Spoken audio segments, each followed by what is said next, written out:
when is it not a busy week here at the White House? As you all know, we'll be traveling to Michigan tomorrow. I know the president's really looking forward to it. He's going to give a speech at the Detroit Economic Club, in addition to touring a factory in Dearborn, Michigan that produces F-150s. And my understanding is Ford is ramping up that manufacturing and also going to be hiring more American workers at this facility thanks to President Trump's policies. So he'll be doing that tomorrow and talking about all of the great economic news, which I would be remiss if I did not point out to you all. We have mortgage rates falling below 6% for the first time in years. Thank you, NBC, for this very fair and honest headline. But this is the truth, and these are the facts thanks to President Trump's economic policies. So frankly, they're hard to deny. And then again, we have the Washington Examiner out this morning with gas prices. The national average has fallen to $2.79 per gallon for the first time in nearly 5 years. So these were two of the biggest pain points for the American people, as you all know, under the previous administration. Gas prices, mortgage rates, interest rates, all things that this administration is committed to seeing fall. In addition to prices, we know core inflation is at its lowest point as it has been in 5 years. And so these economic policies are really coming into fruition now that we're in 2026. And we'll be seeing more tax cuts into the pockets of the American people later this spring as well. So it's all good news on the economic front, and I know the president looks forward to talking about that tomorrow in Michigan. I'll take some of your questions today. Does the president think that the Fed chair should be in jail? Thank you so much, Caroline. Jerome Powell, President Trump has mentioned on multiple occasions that the administration could probably bring a lawsuit against him. Did the president ever direct DOJ officials to open an investigation into Powell? No.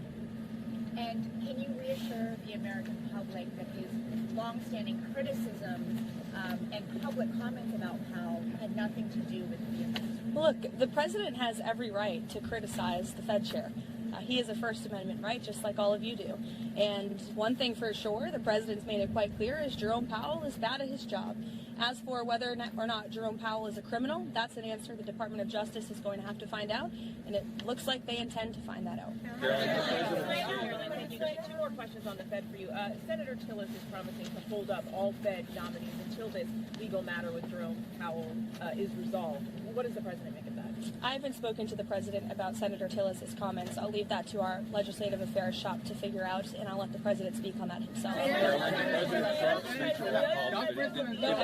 ahead. Believe that the Fed should operate independently from him. The president has made it quite clear he thinks Jerome Powell is bad at his job, and the president has made it quite clear, as have many economists, by the way, that interest rates should be lowered, and they should have been lowered a long time ago. But does he believe in the independence of the Fed? He has, and he said that many times. Does the president believe that Jay Powell should go to jail if he lied about the president? Eamon, you're yelling out a question that's being asked in a different way, but it's the same exact question as we just answered, and I just answered it. We'll let the Department of Justice determine that. Airstrikes off the table in Iran, and does he believe there's a potential path to end the protest there without military action? Well, I think one thing President Trump is very good at is always keeping all of his options on the table, and airstrikes would be one of the many, many options that are on the table for the commander-in-chief. Diplomacy is always the first option for the president. He's told all of you last night that what you're hearing publicly from the Iranian regime is quite differently from the messages the administration is receiving privately. And I think the president has an interest in exploring those messages. However, with that said, the president has shown he's unafraid to use military options if and when he deems necessary, and nobody knows that better than Iran. Go ahead, Jim. I understand that Steve Witkoff will continue to be a very important player in diplomacy with respect to Iran. I think the last week has shown that the president made the right, realistic assessment of what needed to take place in Venezuela at this moment in time. And the interim authorities and Delcy Rodriguez and her team have been very cooperative with the United States and the president and his team, as evidenced by the massive energy deal that the president was able to cut with the interim authorities, their commitment to release Venezuelan political prisoners, which we also saw last week. So we've seen a great level of cooperation, and the president expects that to continue. Go ahead. Sorry. And how soon does he want to see elections in Venezuela? I think right now it's still too soon to say, and I don't want to set a deadline for the president. What's the meeting this morning with Marco Rubio about Venezuela? What can we see this week? Venezuela more meetings? The president meets with the Secretary of State and National Security Advisor daily, sometimes multiple times a day, and so it was on a range of topics, as it always is. Does President Trump expect on Venezuela? What practical steps would the White House like to see the interim authorities stop Iran and Hezbollah from operating in the country? And have those authorities done anything on that yet? I think right now the main correspondence with the interim authorities is really focused on obviously ensuring stability and prosperity and continued cooperation with respect to energy. As you all know, there was a very powerful and big group of oil executives who were here at the White House on Friday, and so continuing to iron out some of these energy deals. We also have made it very clear, the president's made it very clear that we don't want to see any more jug boats sailing from Venezuela towards the United States of America, which we have not, frankly, in the last week. The president's also made it very clear that only oil tankers that are approved by the United States of America will be flowing from Venezuela, and we will continue to seize ships that are stateless or that are not approved for commerce by the United States. Back to Iran, is the objective in these discussions with Iran still complete denuclearization, or what else is the president looking for as he, engages in this discussion? Well, he's made it quite clear he certainly doesn't want to see people being killed in the streets of Tehran, and unfortunately that's something we're seeing right now. Kelly. Has Whitcomb spoken with Iranian officials? I'll get to you, don't worry. Has Whitcomb spoken with Iranian officials today, and has President Trump spoken with Elon Musk about the internet situation there as well? I understand he has spoken to Elon about that, yes. He talked to all of you about that on the plane last night. What was your first question, Kelly? Has Whitcomb spoken with Iranian officials today? Could you give any updates on those conversations? I haven't spoken with Mr. Witkoff today about that, but we can certainly get you an answer. Archbishop Coakley is here. President Yes, he Trump is. is meeting with It's Archbishop of Coakley. great interest to you, I'm sure. Absolutely, and they may be speaking as we're speaking. Can you give us a preview of what they'll be talking about, or will there be a readout as well after they're done of what they discuss? I can see if the president will provide you a readout. How's that? Sounds good. And also, President Trump, has he seen the video put out by Jerome Powell on Sunday? And if so, what's his reaction? That video was put out after I was with the president when Air Force One landed last night, I believe. So I was no longer with him when that video came out. I don't know if he's seen it. Does the president have a deadline, a timeline? No, he has not set a timeline, but it's definitely a priority for him.